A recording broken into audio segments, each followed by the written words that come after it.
Jack Stalwart. Chapter 3, The Glass Museum. When Jack arrived, he noticed two things.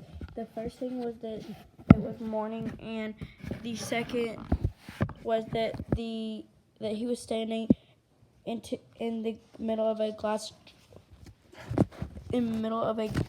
large pyramid with glass ceiling. For a moment, he wondered whether the map had thrown him off course. Am I in Egypt? He wondered out loud. No, I can assure you that you're not in Egypt. The voice said from behind you. From behind, you are in Paris, the capital of France. I am Chief Inspector Henry Pierce. You must be Jack, he said, extending his hand. The Global Protection Force said that it would be sending the finest.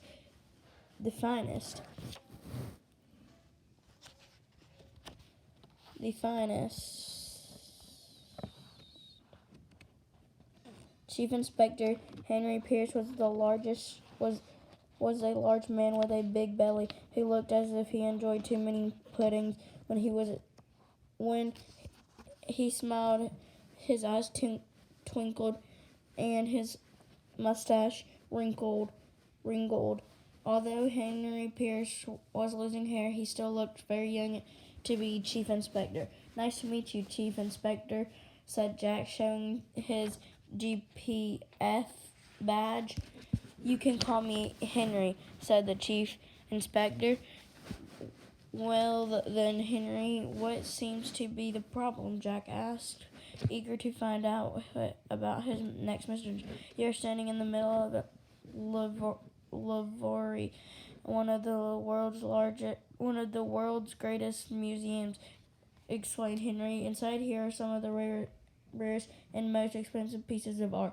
That's not one of our most precious paintings. The Mona Lisa was stolen right from under our noses. We think it happened sometime between closing time at 6 o'clock p.m. and 8 p.m.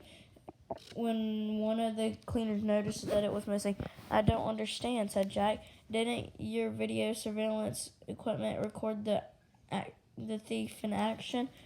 No, it didn't, answered Henry. It is most strange. There's no record of anyone going in or out of the room before the cleaners. He added, that's why we call the GPA. We need your special skills to find the Mona Lisa and make sense of this horrible mess. No problem, Henry, said Jack. I'm sure I can find the Mona Lisa and return it to the museum. First, I'd like to see the room where the painting was stolen from, and then I'd like to meet the cleaners who discovered that it was missing. Here, she might be able to provide some clues that could help in the investigation. I agreed, said the Chief Inspector. First things first, he went on. Let me show you to the